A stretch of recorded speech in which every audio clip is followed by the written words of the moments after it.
ஊட்டிக்கு சுற்றுலாக்காக சென்ற 4 நண்பர்களுக்கு தங்கும் விடுதியில் இரவு நடந்த திகில் மற்றும் அமானுஷி சம்பவத்தை தான் இன்றைய காணொலியில முழுசா பார்க்க போறேங்க.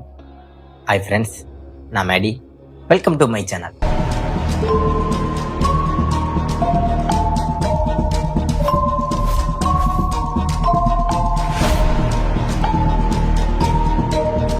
அப்படி என்ன நடந்துச்சு அப்படின்னா, தமிழ்நாட்டில் உள்ள சுற்றுலா தலங்களில் ஒன்றான மலைகளின் அரசின் பேர் பெற்ற ஊட்டியில நடந்ததாங்க இந்த சம்பவம்.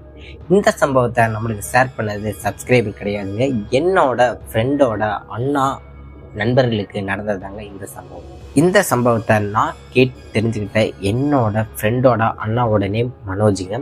அவரோட நண்பர்களுக்கு 2009 காலகட்டத்தில் நடந்ததுதான் இந்த சம்பவம். 2009 காலகட்டத்தில் மனோஜு அவர் நெருங்கிய நண்பர்கள் ஒரு 3 பேர் இருந்திருக்காங்க. ஒருத்தர் பேர் ஜாஃபர், இன்னொருத்தர் பேர் பிரவீன், இன்னொருத்தர் பேர் வினோத், அப்புறம் பார்த்தீங்கன்னா இந்த மனோஜ். இவர் எனக்கு ஷேர் பண்ண இந்த அண்ணாவோட பேர் மனோஜ். இவங்க 4 பேருமே கோயம்புத்தூரில் 2009 காலகட்டத்தில் ரொம்ப உற்ற நண்பர்களாக இருந்திருக்காங்க. கல்லூரி முடிஞ்சதுக்கு அப்புறமும் எல்லா வேலைக்கு போயிட்டு இருந்தாலும் கூட ஒரு நாள் சுற்றுலா செல்லலாம் அப்படின்னு சொல்லிட்டு முடிவெடுத்து 4 பேருமே ஊட்டிக்கு போகலான்னு சொல்லி முடிவெடுக்கிறாங்க. இந்த ஜாஃபர் அப்படின்ற இந்த நபர்கிட்ட ஒரு பழைய ஸ்விஃப்ட் கார் ஒன்று இருக்குங்க. அந்த ஸ்விஃப்ட் காரை முன்ன பின்ன ரெடி பண்ணி அதுக்கப்புறமா தான் ஊட்டிக்கு போகலான்னு சொல்லி முடிவெடுக்கிறாங்க. அதுல டிரைவரான ஜாஃபர் அப்படின்றத வண்டி ஓட்டுறாரு.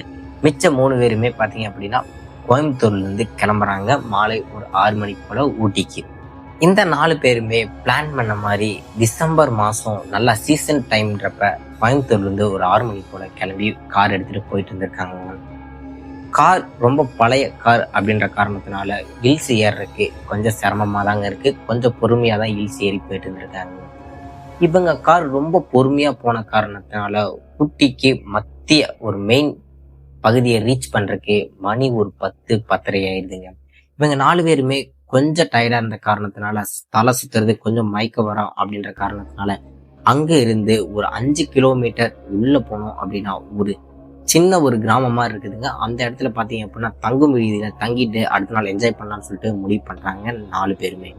இந்த 4 பேரும் கொஞ்சம் டயர்டா இருந்த காரணத்தினால ஒரு தங்கும் விடுதியை தேர்ந்தெடுக்கிறாங்க. அந்த தங்கும் விடுதியில மொத்தம் 6 ரூம்கள் இருக்குங்க. அதுல கடைசி ரூமை தான் தேர்ந்தெடுக்கிறாங்க. அதுக்கு காரணம் அந்த ரூம் கொஞ்சம் அகலமாகவும் சொகுசாகவும் இருக்கிற காரணத்தினால தான் அந்த ரூமை இந்த 4 பேருமே தேர்ந்தெடுத்துறாங்க.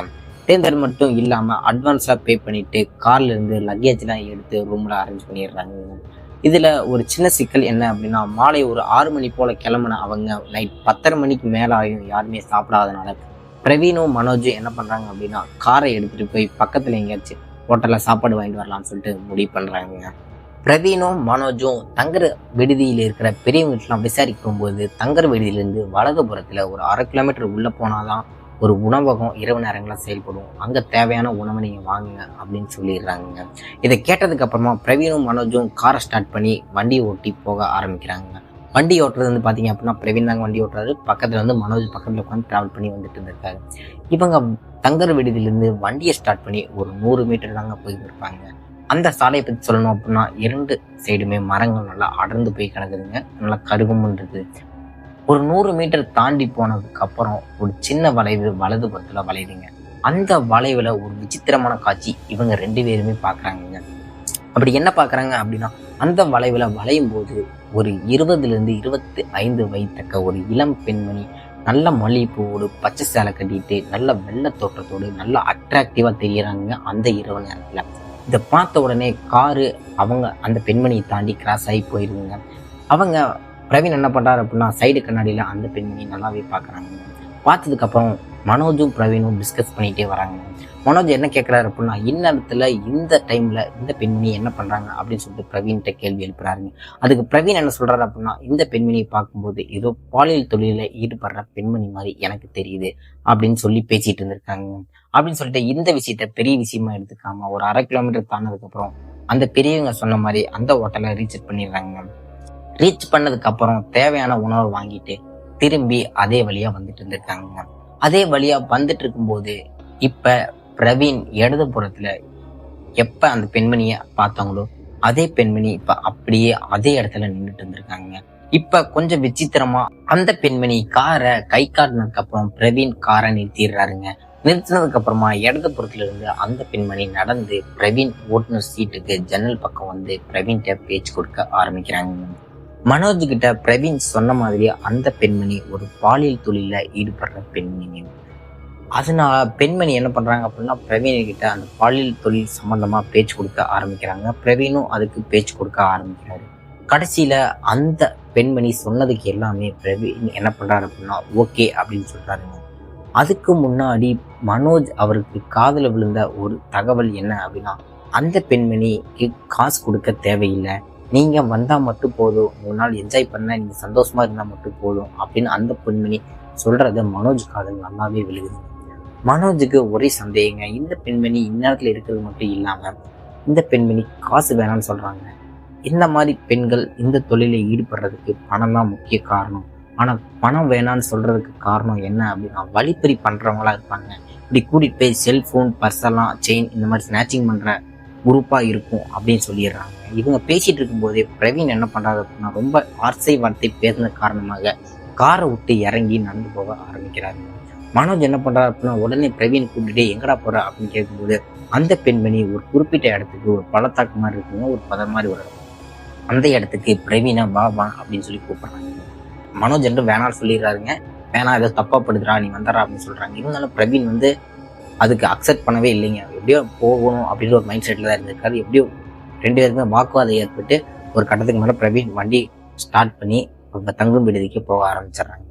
இவங்க தங்கும் விடுதிக்கு போற வரைக்குமே பிரவீன் மனோஜ் கிட்ட பேசவே இல்லைங்க. ரொம்ப கோவத்துலதான் இருந்திருக்காரு. அதுக்கு காரணம் உங்களுக்கே தெரியும். அவர் ஆசையா போன காரணத்தினால மனோஜ் அதை தடுத்துக்கிட்டாரு. அதனாலதான் அந்த கோவத்துல பேசுறதே இல்லை. அதனால உடனே என்ன பண்றாரு அப்படின்னா கோவத்துல பிரவீன் அவர்கள் நண்பர்கள் இருக்கிற தங்கும் விடுதிக்கு வேக வேகமா போயிடுறாருங்க. மனோஜ் அவர் தான் சாப்பாடு பொட்டங்களை கையில் எடுத்துட்டு காரை லாக் பண்ணிட்டு தங்கும் விடுதிக்கு என்றாரு. அவர் தங்கும் விடுதியில என்றாகும் போது ரைட் சைட்ல தங்கும் விடுதி இல்ல ரூமை பத்தி எழுதுவாங்களா ஆபீசர், அந்த மாதிரி 2 பெரியவங்க இருக்கிறாங்க. அந்த 2 பெரியவங்ககிட்டையும் மனோஜ் பேச்சு கொடுக்க ஆரம்பிக்கிறாருங்க. அவர் என்ன பேச்சு கொடுக்க ஆரம்பிக்கிறாரு அப்படின்னா பாலியல் தொழில ஈடுபடுற பெண்களை பத்தி விசாரிக்கிறாருங்க. இவங்க பார்த்த அந்த பெண்களை பத்தி இல்லைங்க, வேற ஏதாச்சும் பெண்களை பத்தி விசாரிக்கிறாரு. பிரவீன் கோச்சுக்கிட்டு போனார்ல தன் நண்பருக்காக விசாரிக்கிறாரு. நீங்களே புரிஞ்சுக்குங்க. விசாரிக்க போகும்போது அந்த 2 பெரியவங்களும் ஃபேஸும் ஒரு மாதிரி பயத்துல ஒரு வித்தியாசமா மாறுதுங்க. அதை நல்லாவே நோட் பண்றாரு. அது மட்டும் இல்லாம அவங்க சொல்ற வேண்டிய விஷயம் என்ன அப்படின்னா இந்த மாதிரி பெண்கள் நம்ம ரூம்ல அரேஞ்ச் பண்ணி தரது இல்லப்பா, நீங்க எதா இருந்தாலும் அவுட்டர்ல போய் பாத்துக்கோங்க அப்படின்னு சொல்லிடுறாங்க. மனோஜ் ஏதோ தப்போ பேசிட்டோமோ அப்படின்னு சொல்லிட்டு சாரி சொல்லிட்டு அவங்க ரூமுக்கு சாப்பாடு எடுத்துட்டு போறாருங்க. சாப்பாடு எடுத்துட்டு போனாலும் கூட நடந்த விஷயத்த எதையுமே பிரவீன் அவங்க நண்பர்கிட்ட சொல்லலைங்க, மனோஜும் சொல்லலை. இவங்க 4 பேருமே என்ன பண்றாங்க அப்படின்னா நல்லா சாப்பிட ஆரம்பிக்கிறாங்க. சாப்பிட்டாலும் கூட பிரவீன் மனோஜ் கூட கோவத்தோட தாங்க இருந்திருக்காரு, எதுவுமே பேசறது கிடையாது. சரி அப்படியே காலையில சரியாயிரும் அப்படின்னு நினைச்சிட்டு சாப்பிட்டு ரூம்ல நல்லா ரெஸ்ட் எடுக்கலாம்னு சொல்லிட்டு ரெஸ்ட் எடுக்க ஆரம்பிக்கிறாங்க. இவங்க தூங்கிட்டு இருக்கும்போது நள்ளிரவு ஒரு 2 மணி தோராயமா இருக்குங்க. அப்ப மனோஜும் ஜாஃபரும் என்ன பண்றாங்க அப்படின்னா தோராயமா ஒரு 2 மணி போல 2 பேருமே எந்திக்கிறாங்க. அவங்க எந்திக்கிறதுக்கு காரணம் அவங்க ரூம்ல யாரும் முணங்குற சத்தம் நல்லாவே கேக்குதுங்க. உடனே 2 பேருமே எந்திரிச்சு பார்க்கும்போது இவங்க 2 பேருக்குமே ஒரு பேரதிர்ச்சின்னு தாங்க சொல்லணும். என்னாச்சு அப்படின்னா பக்கத்துல இருந்த பிரவீன் என்ன பண்றாங்க அப்படின்னா அவங்க ரூம்ல லெஃப்ட் சைட்ல பாத்தீங்க அப்படின்னா ஜன்னல் ஒன்று இருக்குங்க. அந்த ஜன்னல்ல திறந்தோம் அப்படின்னா அந்த சைட்ல பாத்தீங்க அப்படின்னா காடு மாதிரி இருக்கு, நல்ல பனிமூட்டமா இருக்கு. அந்த இடத்துல பிரவீன் யாருக்கிட்டயோ பேசுற மாதிரி இவங்க 2 பேத்துக்குமே தென்படுதுங்க. ஆனா இவங்க 2 பேத்துக்குமே அங்க யாருமே பிரவீன் பேசுற அந்த ஜன்னலுக்கு ஆப்போசிட்ல யாருமே இல்லைங்க. ஆனா பிரவீன் யார்ட்டையும் பேசிக்கிட்டே இருக்காரு. உடனே பயந்து போய் மனோஜும் ஜாஃபர் என்ன பண்றாரு அப்படின்னா பிரவீனை கூட்டிட்டு வந்து யார்கிட்ட பேசிட்டு இருக்குன்னு கேட்டா அதெல்லாம் உங்கள்கிட்ட சொல்ல முடியாது அப்படின்னு சொல்லிட்டு கோவத்துல மனோஜ்கிட்ட பேசுறாருங்க. ஜாஃபர் என்னாச்சு அப்படின்னு கேட்கும்போது நடந்த விஷயத்த எல்லாமே ஒண்ணு விடாம மனோஜ் ஜாஃபர்கிட்ட சொல்றாருங்க. ஆனா இந்நேரத்துல தனியா பிரவீன் யார்கிட்ட பேசிட்டு இருக்கான் அப்படின்னு சொல்லிட்டு எனக்கு தெரியவே இல்லைங்க. உடனே பிரவீன் என்ன பண்றாரு அப்படின்னா எதுவுமே தெரியாத மாதிரி இவங்க பெட்ல வந்து படுத்து தூங்க ஆரம்பிக்கிறாங்க. இவங்க தூங்க ஆரம்பிச்சு ஒரு 10 நிமிஷம் கூட இருக்காதுங்க, மறுபடியும் அந்த ரூம் பக்கத்துல இருக்கிற ஜன்னல் பக்கத்துல ஒரு பெண்மணி கொலுசு சத்தத்தோடு நடக்கிறது நல்லா தெளிவாவே கேக்குதுங்க. இந்த சத்தத்தை நல்லா தெளிவா கேட்ட 4 பேருமே உடனே எந்திரிச்சிடுறாங்க. எந்திரிச்சது மட்டும் இல்லாம வினோத் அவர்களுக்கு ஒண்ணுமே புரியலைங்க. மனோஜ் எல்லாத்தையும் சொல்லி புரிய வச்சுட்டாரு. ஆனாலும் தொடர்ந்து இந்த காலடி சத்தங்கள் கேட்க ஆரம்பிக்குதுங்க. அதுக்கு பிரவீன் என்ன சொல்றாரு அப்படின்னா அந்த பெண்மணி என்னை கூப்பிட்றதுக்கு தான் வந்திருக்காங்க இந்நேரத்தில் அப்படின்னு சொல்கிறாங்க. அதுக்கு இவங்க 3 பேருமே கொஞ்சம் பிரமிச்சு போயிடுறாங்க. உடனே பிரவீன்கிட்ட இது யாரு என்ன ஏதுன்னு கேட்கும்போது அந்த பெண்மணி பாலியல் தொல்லையில் ஈடுபடுற பெண்மணி என்னை கூப்பிட்றதுக்கு தான் வந்திருக்காங்க அப்படின்னு சொல்லிட்டு பிரவீன் சொல்கிறாங்க. அப்படி அந்த பெண்மணி யாரு அப்படின்னு சொல்லிட்டு ஜன்னலுக்கு வெளியே ஜன்னலை நவுத்தி பார்க்கும்போது இவங்க 4 பேர்த்துக்குமே லைஃப்ல பார்க்க முடியாத ஒரு காட்சியை முதல் முறையா பார்க்குறாங்க. அப்படி என்னாச்சு அப்படின்னா, இவங்க சொன்ன மாதிரி அதே பச்சை கலர் சேலை கட்டிட்டு மனோஜும் பிரவீனும் பார்த்த அதே பெண்மணி தான் அந்த ஜன்னல் ஓரமா கொஞ்சம் தூரமா அந்த பெண்மணி நடந்து போயிட்டு இருந்தா. கொஞ்சம் தூரம் நடந்து போயிட்டு இருந்த அந்த பெண்மணி ஒரு கட்டத்துக்கு மேல நடந்து போக போக அந்த பனிமூட்டத்துல காத்தோட காத்தா மறையிறத இவங்க 4 பேருமே இவங்க கண்ணால நல்லாவே பாக்குறாங்க. அதை பார்த்த உடனே இவங்க 4 பேத்துக்கும் கொலையை நடுங்கி போச்சுன்னு சொல்லணும். உடனே ஜன்னலை சாத்திட்டு ஒருத்தங்க மூஞ்சி பார்த்துட்டு இருந்திருக்காங்க. நம்ம பார்த்த காட்சி உண்மையா இல்லையான்னு சொல்லிட்டு அவங்களுக்கு பலப்படவே இல்லைன்னு தாங்க சொல்லணும். ஒரு கட்டத்துக்கு மேல அவங்களே பயந்து போயிட்டு பிரவீன் என்ன பண்றாரு அப்படின்னா மனோஜ் கிட்ட போய் சாரி கேட்கிறாருங்க. நண்பா, நீ எப்படியோ என் உயிரை காப்பாத்திட்ட, நீ சொல்லல அப்படின்னா அந்த பெண் கூட நான் போயிருப்பேன், அந்த பெண்மணி ஒரு பெண்ணே கிடையாது அப்படின்னு இப்பதான் எனக்கு தெரியுது, நீ மன்னிச்சிடுறா அப்படின்னு சொல்றாருங்க. அது மட்டும் இல்லாம விடிய இவங்க 4 பேருமே தூங்காமே இருந்திருக்காங்க.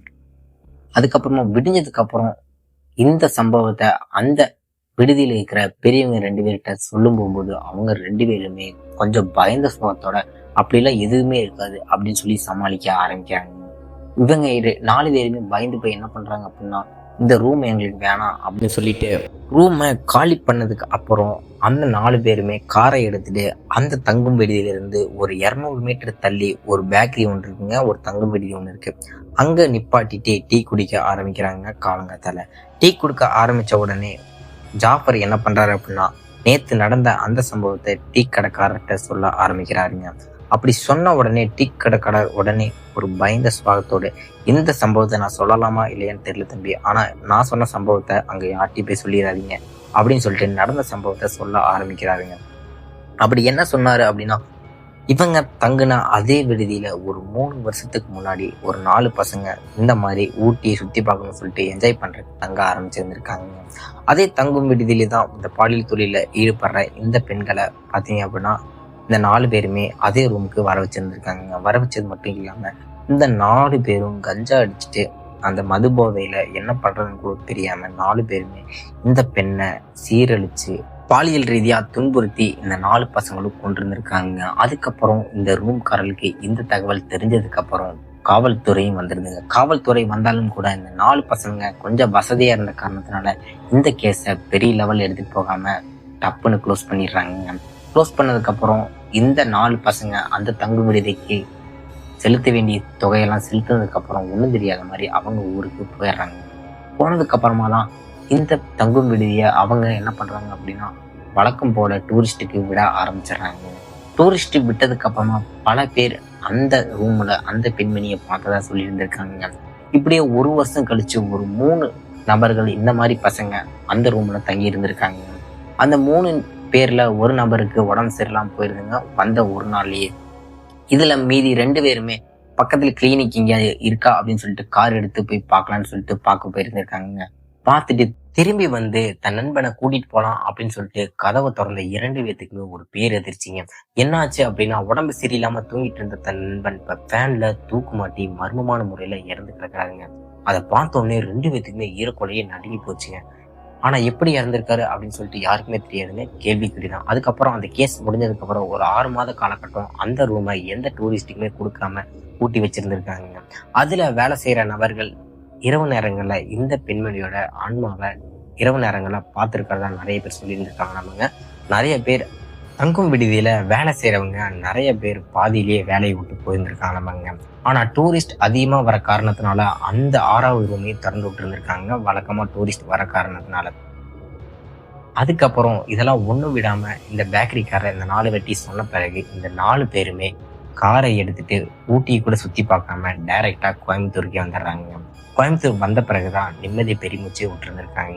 ஆனா எல்லாத்துக்குமே ஒரு டவுட் இருக்குங்க, அந்த பெண்மணியை சீரழிச்சு கொண்டது வேற 4 பேரா இருந்தாலும் கூட வர டூரிஸ்ட் ஆண்களை எதுக்கு இந்த பெண்மணி ஆன்மா கொல்றதுக்கு துடிக்குது அப்படின்னா, அந்த 4 பேர்த்துல இந்த பசங்க யாரா இருப்பாங்கன்னு சொல்லிட்டு ஒவ்வொருத்தரா டார்கெட் பண்ணி கொல்றதுக்கு ட்ரை பண்ணிட்டு இருந்திருக்குங்க இந்த ஆன்மா. ஆனா இந்த 4 பசங்கள்ல ஒரு நபர் என் ஃப்ரெண்டோட அண்ணாங்க. அந்த அண்ணா கிட்ட நான் கேட்டு தெரிஞ்சுக்கிட்டது இது எல்லாமே. ஆனா அவங்க சொன்ன விஷயம் என்ன அப்படின்னா, நாங்க அந்த பெண்மணி ஆன்மாவை பார்த்து வந்துட்டு யார்கிட்ட சொன்னாலும் நம்புறதுல தம்பி. ஆனா உண்மையாலுமே நாங்க அதை பார்த்தோம். அது எங்களுக்கு இப்போ வரைக்குமே அந்த பெண்மணி ஆன்மா என் கண்ணிலேயே இருக்குது. அது பயத்தோட உச்சிக்கே கொண்டு போயிடும். நாங்களாம் அதை பார்த்துட்டு வந்துட்டு 1 மாத காலகட்டம் நானும் நிம்மதியை தூங்கவே இல்லை அப்படின்னு சொல்லிட்டு ஒண்ணு விடாம எல்லாத்தையும் என்கிட்ட ஷேர் பண்ணி இருந்திருக்காருங்க. இந்த சம்பவத்தை ஷேர் பண்ண மனோஜ் அப்படின்ற அண்ணாக்கு நன்றி சொல்லிட்டு, உங்க லைஃப்லயும் ஏதேனும் திகில் மற்றும் அமானுஷ சம்பவம் நடந்துருச்சுன்னா என்னோட ஜிமெயில்ல என்னோட இன்ஸ்டாகிராம் ஐடி கொடுத்துருங்க. அதை ஃபாலோ பண்ணிட்டு எனக்கு மெசேஜ் பண்ணுங்க, இல்லை வாய்ஸ் நோட்டா கூட எனக்கு அனுப்புங்க. உங்களுக்கு லைஃப்ல நடந்த அமானுஷ திகில் சம்பவத்தை நம்ம யூடியூப் சேனல் நான் அப்லோட் பண்றேன். அடுத்த ஒரு த்ரில்லிங்கான எபிசோடில் சந்திக்கும் வரை நான் உங்கள் மேடி. இதுல ஒண்ணு நான் சொல்ல மறந்துட்டீங்க. இந்த சம்பவத்துல இந்த பிரவீன் அப்படின்ற கேரக்டரோட நேம் மட்டும் நான் சேஞ்ச் பண்ணி சொல்லியிருந்திருக்கேங்க. அதை சேஞ்ச் பண்ண சொன்னது அந்த அண்ணா. அதை எதுக்கு சொல்லியிருக்கேன் அப்படின்றது உங்களுக்கு புரியும். அதனால பிரவீன் அப்படின்ற நேம் மட்டும் உண்மையான நேம் கிடையாதுங்க.